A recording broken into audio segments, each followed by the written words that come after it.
Welcome to Jasper academy. ఇన్ఫ్లుయెన్సర్లు be careful. Social media ప్రమోషన్లు చేసే ముందు జాగ్రత్త. ఇల్లీగల్ యాప్స్ ప్రమోట్ చేస్తే కఠిన చర్యలు తప్పవు. బెట్టింగ్, ఫేక్ ట్రేడింగ్ యాప్స్ ప్రమోషన్లపై నిఘా ఉంది. సోషల్ మీడియాలో ఫేక్ ప్రమోషన్లు చేస్తే జైలు తప్పదు. కాసుల కకృతితో జైలు పాలవ్వకండి. ఫేక్ ప్రమోషన్లతో ఇతరుల జీవితాలను నాశనం చేయకండి. అమ్మ ప్రాణం తీసిన ఆన్లైన్ ఆటల మత్తు. గేమ్ ఆడకుండా ల్యాప్టాప్ దాచినందుకు తల్లిని హత్య చేసిన తనయుడు. ఆన్లైన్ గేమ్లకు బానిసైన ఓ యువకుడు ఉన్మాదిలా మారాడు. ఆట ఆడకుండా ల్యాప్టాప్, ఫోన్ దాచిపెట్టిందని కన్నతల్లిపై కత్తితో విరుచుకుపడ్డాడు.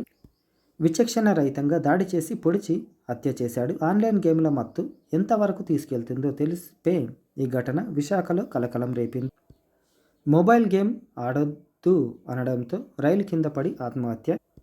కురుక్షేత్ర, హర్యానా నుంచి 9వ తరగతి అమ్మాయి 15 సంవత్సరాలు మొబైల్ గేమ్ ఆడొద్దని ఇంట్లో వాళ్ళు దండించడంతో ఆత్మహత్యకు పాల్పడినట్లు.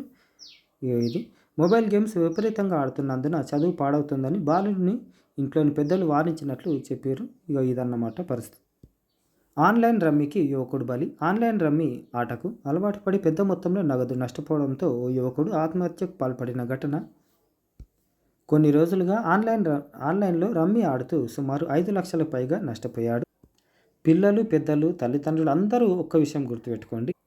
ఎవరైతే ఆన్లైన్ ఆటల మత్తుకోతురో లేకపోతే బెట్టింగ్ అయ్యి ప్రతిదీ ఒక ప్రోగ్రామ్ లాగా ఉంటుంది. ఆన్లైన్ బెట్టింగ్ అనుకోండి, ఫస్ట్ చిన్న మొత్తంలో డబ్బులు ఇస్తారు, రిటర్న్ వస్తుంది, మనకు రావు అంటలేను. 100 పెడితే 200 ఇస్తారు, 500 ఇస్తారు, 500 పెడితే 1000 ఇస్తారు. తర్వాత మనం పెంచుకుంటా పోయినా కొద్దీ ఆ ప్రోగ్రామ్ ఎట్లా చేంజ్ చేస్తారంటే, 1,00,000 పెట్టినాం 2 లక్షలు ఇస్తారు ఒకసారి. అవి 2 లక్షలు ప్లస్ ఇది 1 లక్ష, 3 లక్షలు పెట్టేసరికి 6 లక్షలు వస్తాయని మనం అనుకుంటాం. తర్వాత వాళ్ళు షట్టర్ బంద్ చేస్తారు. ఇది మిత్రులారా జర గుర్తుపెట్టుకోండి. ఆట అయినా సరే అంతే. స్టార్టింగ్లో మనం ఆడుతున్న కొద్దీ ఇంట్రెస్ట్ వస్తుంది, తర్వాత జీవితాలు ఎటు కాకుండా అయిపోతాయి.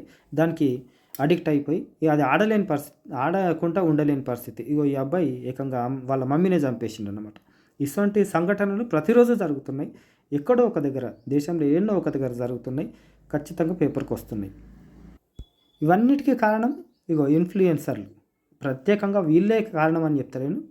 మెజారిటీ పర్సంటేజ్ మాత్రం వీళ్ళకే వెళ్ళిపోతుంది. మాకు అన్ని పైసలు వస్తున్నాయి, ఈ గేమ్ ఆడితే ఇన్ని పైసలు వస్తాయి, ఇన్వెస్ట్ చేస్తే ఇట్లా వస్తున్నాయి అని. గుర్తుపెట్టుకోండి, ఇంట్లో డబ్బులు రావు. డబ్బులు వేస్ట్ చేసుకోకండి, బతుకులు ఆగం చేసుకోకూరి.